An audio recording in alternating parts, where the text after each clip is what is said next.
ভুতুরে ভোটার ধরার জন্য ইতিমধ্যে তৃণমূল কংগ্রেস রাস্তায় নেমেছে। তারা ক্রমাগত সুরও চড়াচ্ছে, আর তার মধ্যেই তারা বলছেন যদি কেউ কোনো পরামর্শ চান, বিরোধী রাজনৈতিক শিবিরে যারা আছেন তাদেরকে পরামর্শ দিতে পারে তৃণমূল কংগ্রেস। মূলত বিহারকে কেন্দ্র করেই তাদের এই বক্তব্য। বিহারে ভোট রয়েছে বিধানসভা নির্বাচনে, যারা বিরোধী আসনে রয়েছে, বিরোধীরা বিহারে, তারা যদি চায় তাহলে তৃণমূল কংগ্রেস এই ভুয়ো ভোটার ধরার কৌশল বাতলাতে পারে তাদের। মমতা বন্দ্যোপাধ্যায়ের নির্দেশে ভুয়ো ভোটার ধরতে ইতিমধ্যেই পথে নেমেছেন তৃণমূল নেতারা। রাস্তায় ঘুরে ঘুরে একাধিক ভোটারকে চিহ্নিতও করেছেন, যাদের এপিক নাম্বারের সঙ্গে ভিন রাজ্যের ভোটারদের এপিক নাম্বারের মিল রয়েছে। এবার অন্য দলগুলিকেও ভোটের ভূত ধরার কৌশল শেখাতে চায় জোড়াফুল শিবির। আগামী বছর পশ্চিমবঙ্গ বিধানসভা নির্বাচন, তার আগে এবছরই পড়শি রাজ্য বিহারে ভোট। জেডিইউ বিজেপি জোট সরকারের বিরুদ্ধে মূল লড়াই লালু প্রসাদের দল আরজেডির।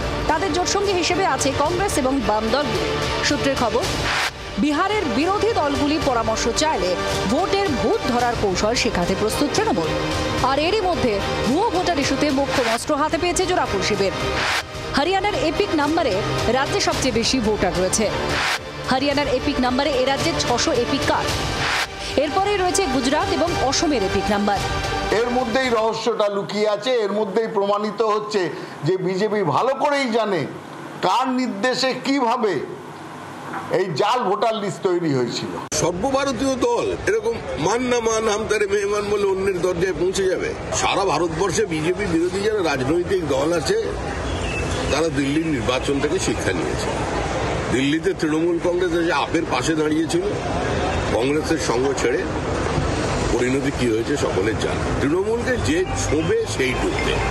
ভুয়ো ভোটের ইস্যুতে চলতি মাসের 28 তারিখ রাজ্যের 8টি স্বীকৃত রাজনৈতিক দলকে বৈঠকে ডেকেছেন মুখ্য নির্বাচনী আধিকারিক। তার আগে রাজ্য রাজনীতিতে তুঙ্গে ভুতুরে চর্চা। ব্যুরো রিপোর্ট, জি 24 ঘন্টা।